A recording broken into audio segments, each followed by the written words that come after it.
नमः शिवाय। हर हर महादेव। माता पार्वती की जय। प्यारे भक्तों, आज आप सभी श्रवण करेंगे माँ अन्नपूर्णा की व्रत कथा। एक समय की बात है। काशी निवासी धनंजय की पत्नी का नाम सुलक्षणा था। उसे अन्य सब सुख प्राप्त थे, केवल निर्धनता ही उसके दुख का एकमात्र कारण थी। यह दुख उसे हर समय सताता रहता था। एक दिन सुलक्षणा पति से बोली, स्वामी, आप कुछ उद्यम करो तो काम चले। इस प्रकार कब तक काम चलेगा?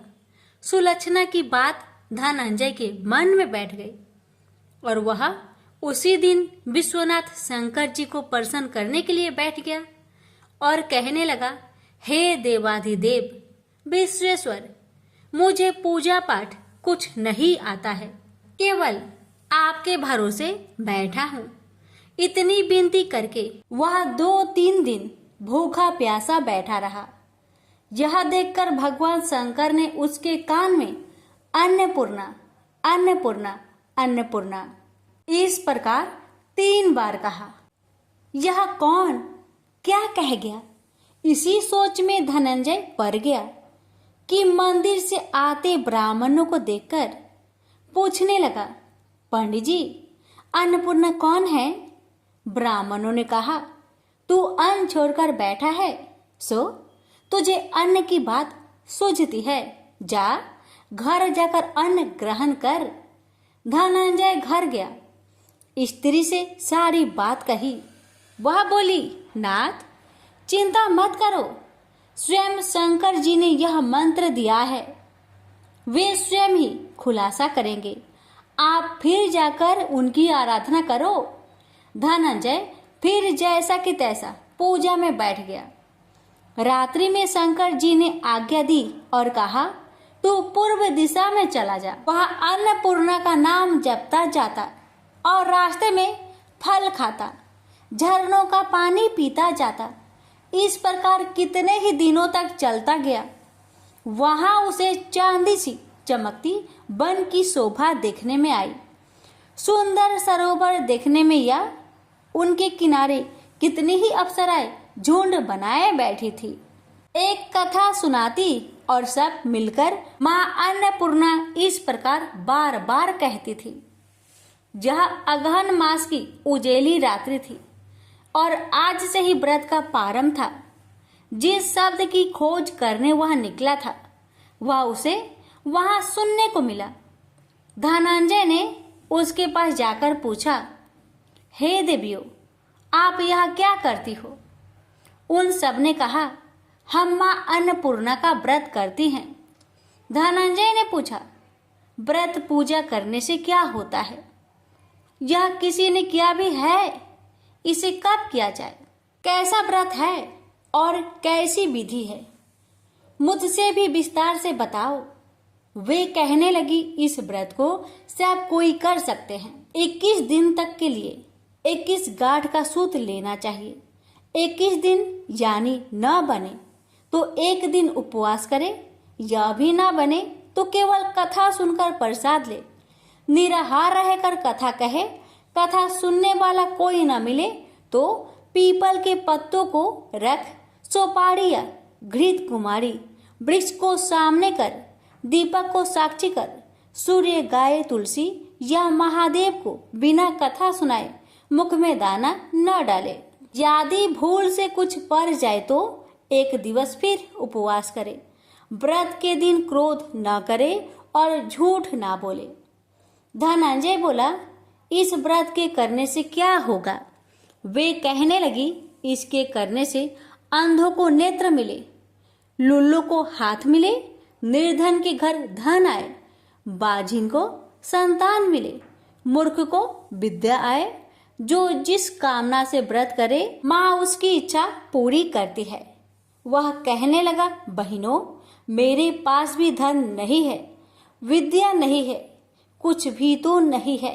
मैं तो दुखिया ब्राह्मण हूँ, मुझे इस व्रत का सूत दोगी? हाँ भाई, तेरा कल्याण हो, हम तुम्हें अवश्य देंगे। ले, इस व्रत का मंगल सूत्र ले। धनंजय ने व्रत किया। व्रत पूरा हुआ तभी सरोवर में से 21 खंड की स्वर्ण सीढ़ी हीरा मोती जड़ी हुई प्रकट हुई। धनंजय अन्नपूर्णा अन्नपूर्णा कहता जाता था। इस प्रकार कितनी ही सीढ़ियां उतर गया तो क्या देखता है कि करोड़ों सूर्य से प्रकाशमान अन्नपूर्णा का मंदिर है। उसके सामने स्वर्ण सिंहासन पर माता अन्नपूर्णा विराजमान है। सामने भिक्षा हेतु शंकर भगवान खड़े हैं। देवांगनाएं चवर डुलाती है। कितनी ही हथियार बांधे पहरा देती है। धनंजय दौड़कर जगदम्बा के चरणों में गिर गया। देवी उसके मन का कलेश जान गई। धनंजय कहने लगा, माता आप तो अंतर्यामी हो, आपको अपनी दशा क्या बताऊं। माता बोली, मेरा व्रत किया है, जा संसार तेरा सत्कार करेगा। माता ने धनंजय की जिह्वा पर बीज मंत्र लिख दिया। अब तो उसके रोम रोम में विद्या प्रकट हो गई। इतने में क्या देखता है कि वह काशी विश्वनाथ के मंदिर में खड़ा है। माँ का वरदान ले धनंजय घर आया। सुलक्षणा से सब बात कही। माता जी की कृपा से उसके घर में संपत्ति उमड़ने लगी। छोटा सा घर बहुत बड़ा गिना जाने लगा।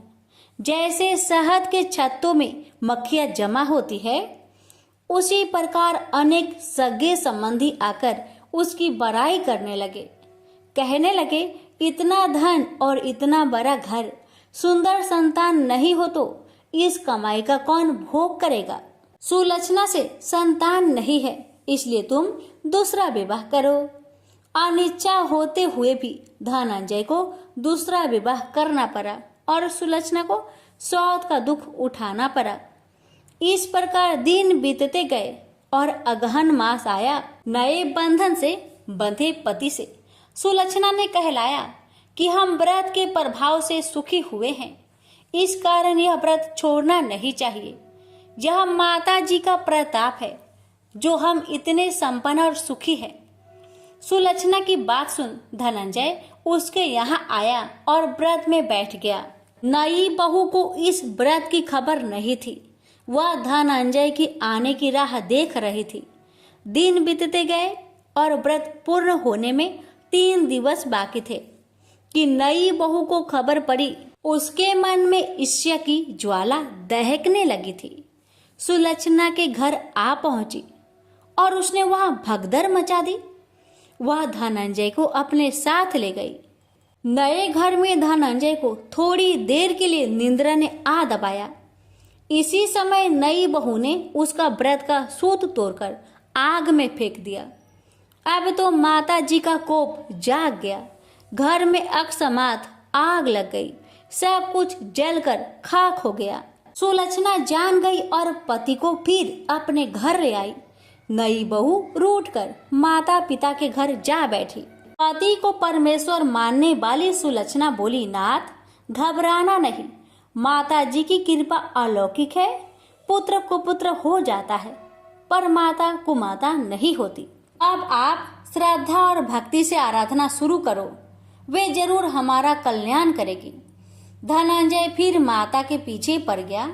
फिर वही सरोवर सीढ़ी प्रकट हुई। उसमें माँ अन्नपूर्णा कहकर वह उतर गया।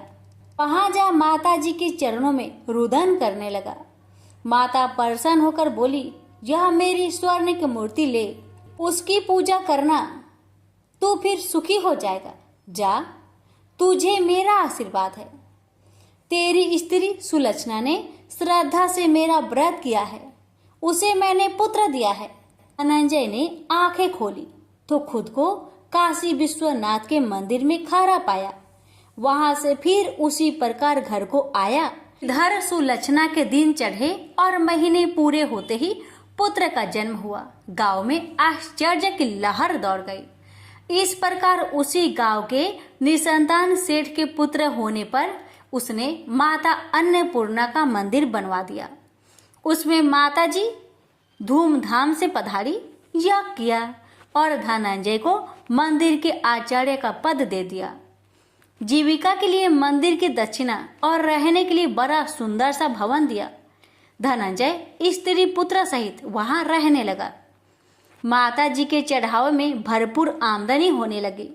उधर नई बहू के पिता के घर डाका पड़ा, सब लूट गया। वे भीख मांगकर पेट भरने लगे। सुलक्षणा ने यह सुना तो उन्हें बुला भेजा, अलग घर में रख लिया और उनके अन्न वस्त्र का प्रबंध कर दिया। धनंजय, सुलक्षणा और उसका पुत्र माताजी की कृपा से आनंद से रहने लगे। माताजी ने जैसे इनके भंडार भरे वैसे सबके भंडार भरे। हे माता, अगर आपकी कथा कहने में हमसे कोई गलती हुई हो उसे क्षमा करना और अपने सभी भक्तों की सभी मनोकामना को पूर्ण करना। प्रेम से बोलिए अन्नपूर्णा माता की जय। हर हर महादेव, माता पार्वती की जय।